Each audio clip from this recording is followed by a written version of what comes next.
Swayam Prabha. Digital India. Educated India.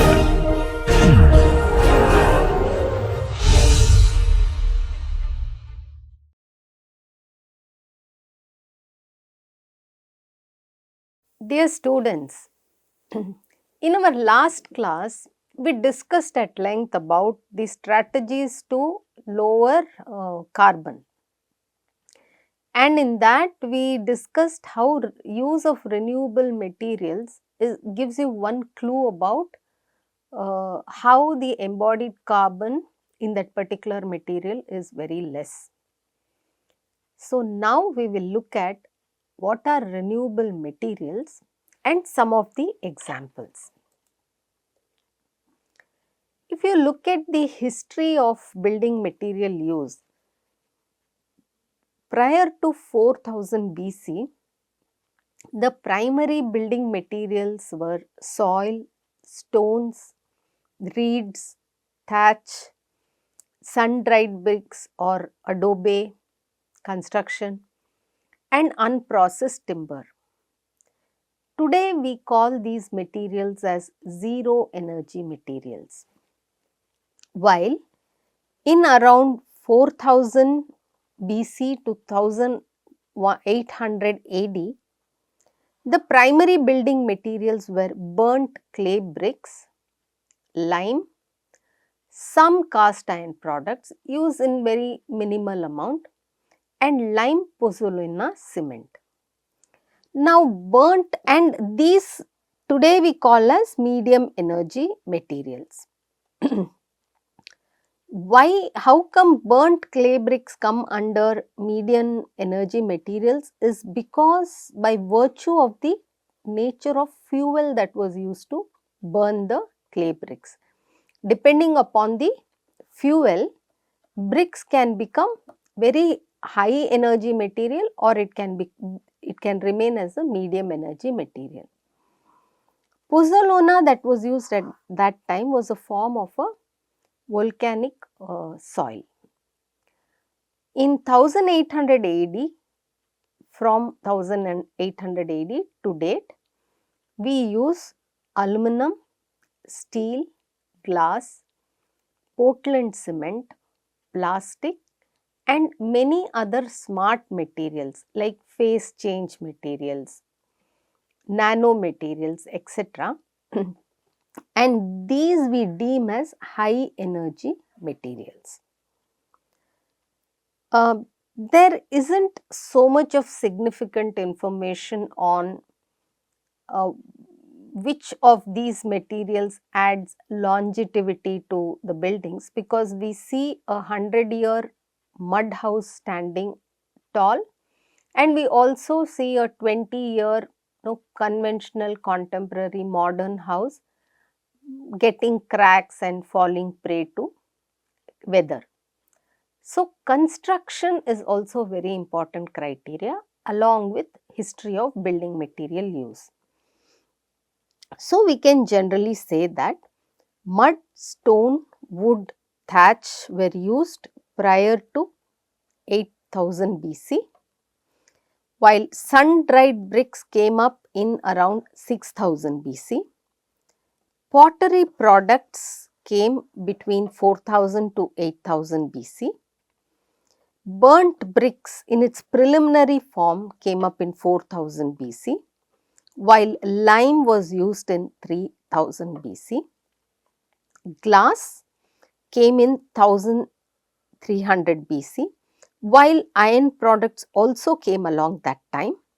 Lime pozzolana cement came in the 80s, while the modern, so-called modern materials like aluminum, Portland cement, glass, steel, plastics came in around 1800 ADs and is a result of industrialization. This is a small and a brief history of building materials. Let us briefly look at some of the examples of renewable building materials. Now, let us look at timber. Now, forests are an excellent source of renewable material. But without a sustainable approach to forestry, we cannot guarantee that they will be able to provide for future generations. The yearly growth of each individual tree cannot be detached from the living plant. Rather, new wood is added inseparably to pre-existing growth until the entire tree is harvested, after a waiting period that varies widely depending on intended use of the wood. For example, it's 2 to 3 years on energy plantations where biomass is produced as fuel for power generation, and it is 6 to 8 years for pulpwood like eucalyptus. It is 12 to 15 years for fast growing hybrids and 30 to 50 years for fast growing pines, and 100 years or more in temperate and tropical forest producing wood of large dimensions, like say the banyan. So, the embodied energy of timber depends on timber production, and it requires less embodied energy as compared to non-renewable materials. Timber also uses less fossil fuel for manufacture. If you see in this picture, the fossil fuel energy in megajoules per kg, rough sawn timber is only 1.5, while steel is 35 and aluminum is 435. So, compared to sawn timber, which is 1.5, aluminum is 435. So, you can imagine the quantum of fossil fuel energy used in the manufacture of these building materials. Whereas, if you look at the carbon released and stores in the manufacture of these building materials, you can see carbon is released in extremely high amounts in steel, whereas in rough sawn timber it is just 15, while 15 kg per meter cube of carbon is released for timber and 5320 kilogram per meter cube of carbon is released in the manufacture of steel. So, you can imagine the humongous amount of carbon released and why steel is considered a energy intensive material. If you look at carbon storages, rough sawn timber stores carbon up to 250 kg per meter cube, while concrete and steel do not store any carbon at all. And therefore, we talk of what is called as carbon sequestration. The next renewable material we will see is cork. Now, cork comes from the outer bark of a tree. The bark is an agglomeration of cells filled with a gaseous mixture similar to air and lined with alternating layers of cellulose and suberin. Cork has remarkable properties that are unmatched by any other natural material, which provides for an expanding range of practical applications. Even in our previous slides, as we were comparing the carbon sequestration of cork and other products, we saw that cork has more sequestered carbon as compared to other materials. The initial harvest of cork is done when the tree reaches its maturity, which is at around 25 years. The bark is stripped of 2/3 of the tree, but a thin layer of protective inner bark gives the cork oak its unique ability to survive and regenerate itself after the debarking process. Cork bark regenerates and is harvested every 9 years, making it extremely and rapidly renewable. So, the tree remains and the cork bark just keeps shedding, and therefore it is 100% renewable. It is a natural raw material and it is easily replenishable. It has reduction in greenhouse gas, it's extremely low embodied energy, it is environment friendly, and because it's a natural product obtained as a bark, it is a biodegradable product too. A very important building material in India is bamboo. India supplies a large percentage of the total world's bamboo forest land. It's actually a grass that is hollow stemmed, but firm, is woody, is enduring, and is perennial in nature. It just keeps growing. The shoots develop on its own. If you plant a single bamboo shoot over a period of time, that shoot gives rise to what is called as kid, and further bamboo regenerates. Due to the peculiar rhizome dependent process, bamboos are one of the most rapidly growing plants and their growth is 3 times more rapid than a number of other plant species. It is imperative that you harvest the bamboo after particular time depending on the quality of the bamboo, otherwise the bamboo will perish. The primary harvesting often takes 3 to 5 years, considerably quicker than wood forest, which usually takes about 25 years.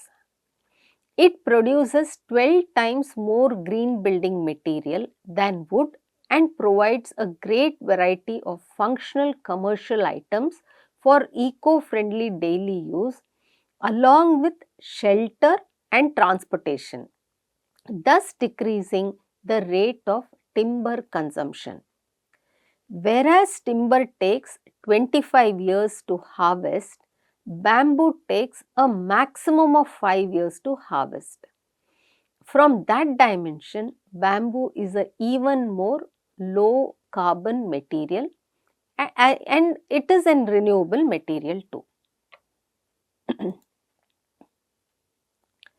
As a construction material, bamboo has a very solid fiber and its compressive strength is twice more in comparison to concrete. Its tensile strength is almost equivalent to that of steel. No wonder we find a lot of bamboo reinforced slabs in certain parts of our country.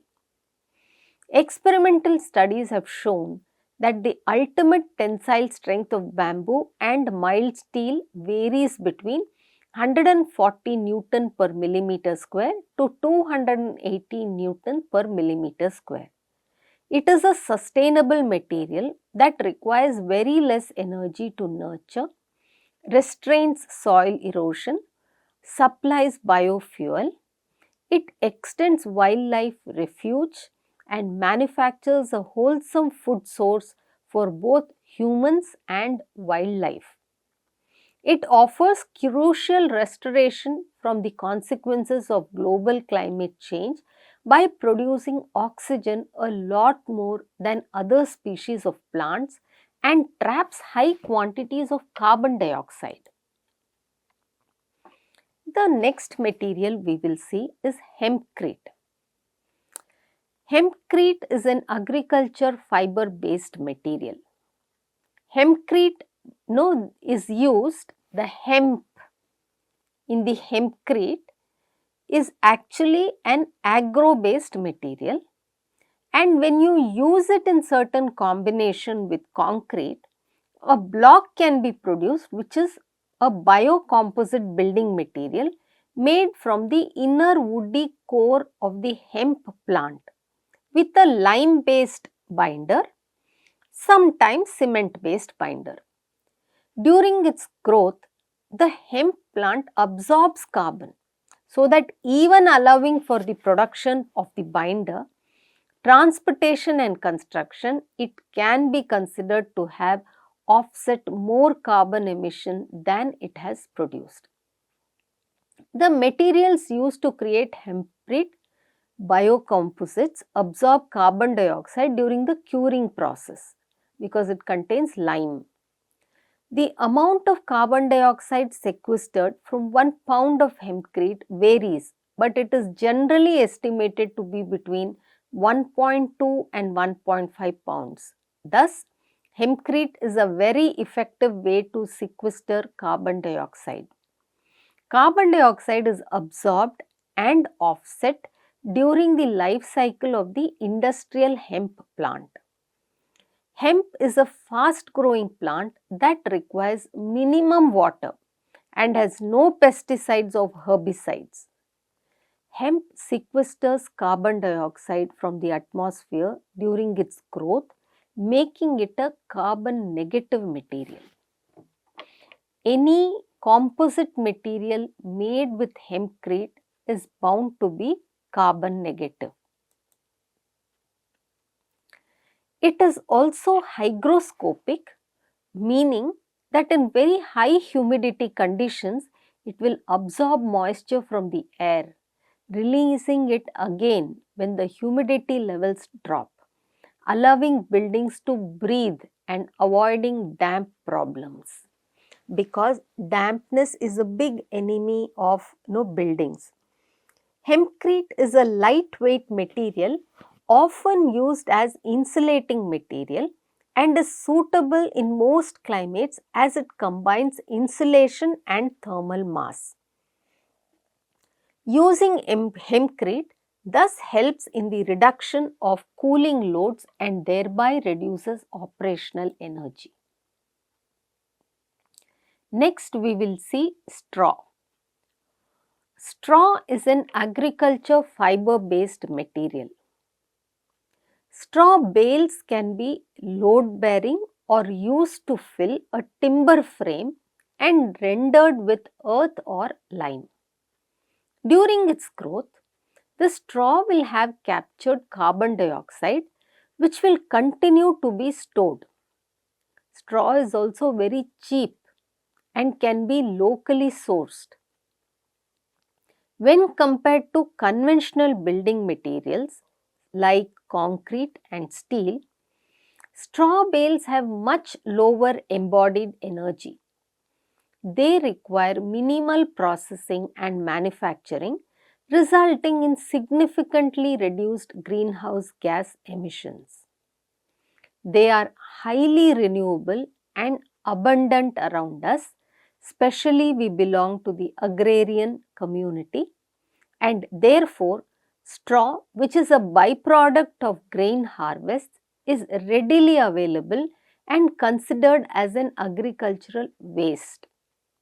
Utilizing straw bales as a building material prevents its disposal as waste and reduces the reliance on non-renewable resources.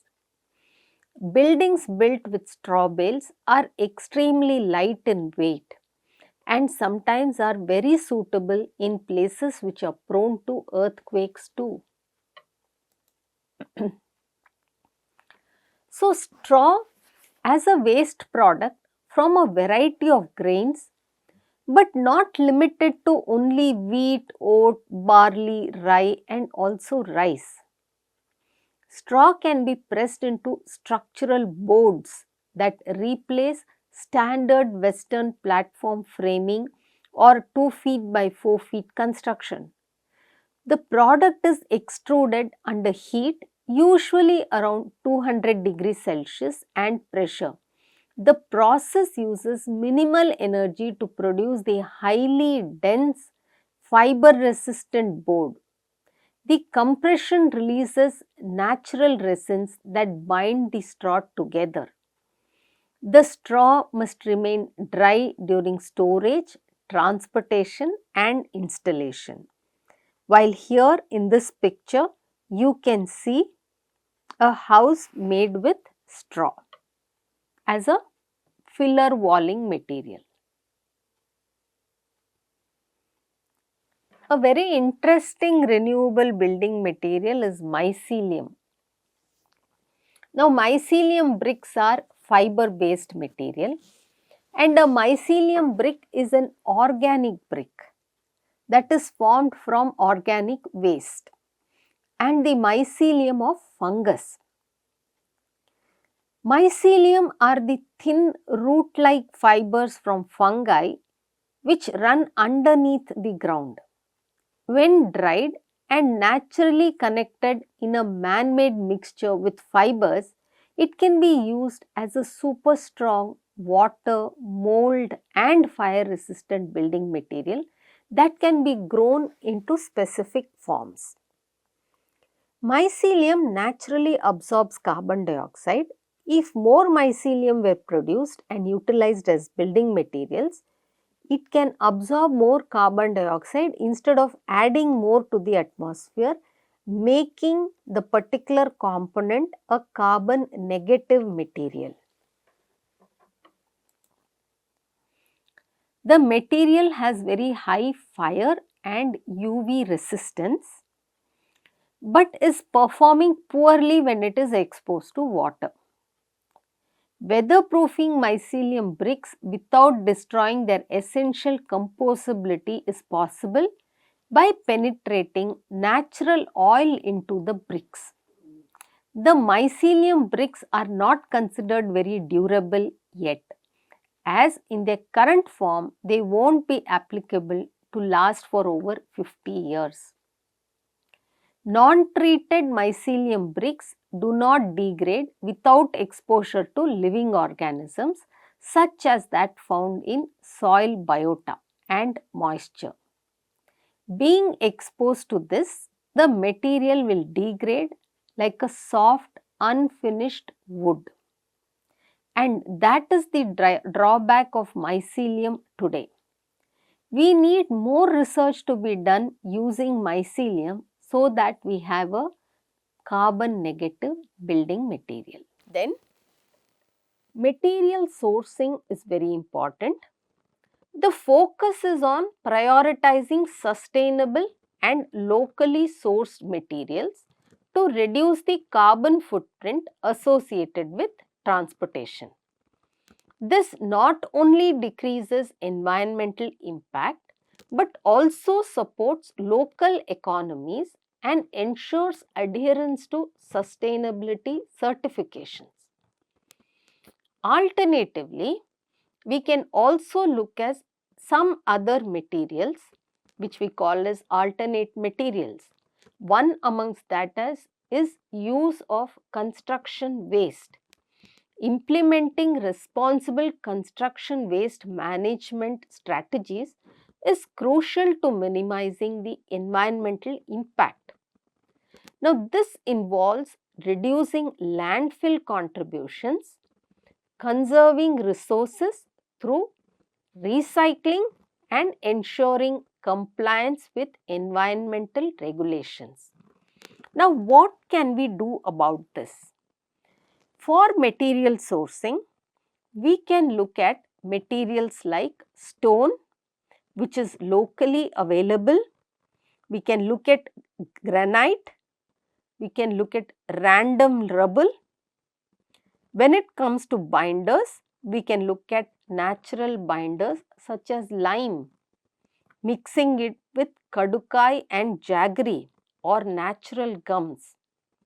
We can also look at mud, which is taken from site from a digging pond or trenching a pool, with which we can make dry mud bricks or mud wall, cob, compressed earth blocks or rammed earth.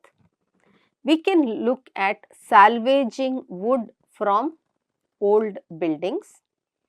Bamboo is a very versatile material. We could look at that. And bricks or terracotta, which come today in the form of hollow bricks which have insulation because they have air cavities within it. And we can look at interlocking bricks which will avoid use of too much of mortar and therefore binders. So, using appropriate building material by sourcing a environmentally friendly, eco-friendly material is also a way out. Construction waste management is a specialization by itself, and architects and designers and civil engineers, builders must be open-minded about incorporating construction waste management as products or byproducts in their buildings. Because ultimately the construction waste goes to the landfill for dumping. The land is also polluted, and it's such a waste of the entire embodied energy. If you remember the amount of embodied energy that a building consumes and the gas it emits, instead of letting it waste in a landfill, this can be recycled and converted into useful products, and it can be used in buildings. So, in conclusion, if you see, renewable materials, their characteristic is they are natural. Their origin is natural. For example, mud, timber, bamboo, mycelium, hemp, etc. So, they are found in nature and they are renewable because as you use it, it regenerates itself. In that capacity, mud can be left out, but all of these materials are renewable. And if you see, all these materials that we talk of also sequester carbon. They sequester carbon dioxide. Now, these renewable materials are robust. Some natural insulations claim to be highly robust.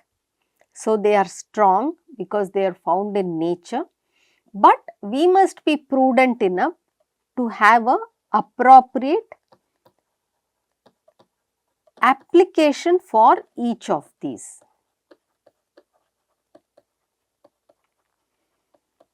All renewable material are low embodied energy and therefore low carbon. Sometimes negative carbon materials. Their construction efficiency, they can be constructed with on-site methods as well as off-site. So, off-site methods are like, for example, hempcrete blocks are made they are made off-site, or boards, any of the agro-based boards are made off-site. When you see their moisture buffering capacity, many natural insulations can help to regulate humidity by absorbing moisture and releasing the moisture at the appropriate outside temperature. Most, if you look at their indoor air quality and breathability, most natural insulation helps with good IAQ. They have odor absorbing capacity. Recycling, some include recycled and waste material. So, it could be a combination of agro-based material plus recycled material, making them an extremely green material and a material which is low on carbon. When we look at their thermal mass, most natural material contains varying levels of thermal mass which improves thermal performance. So, we need to choose the material based on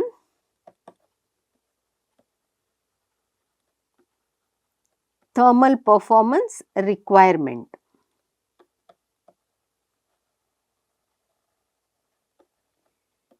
requirement. If we look at their durability, they are much more durable because they can survive in moisture, not wetness but moisture. Whereas for most other modern material, moisture is a very big enemy. If we see their acoustic performance, they have superior ability to absorb sound, and hence in many of the sound insulation and acoustic material, the renewable and natural materials are used. End of life disposal and pollution, there is nothing much you need to do. You just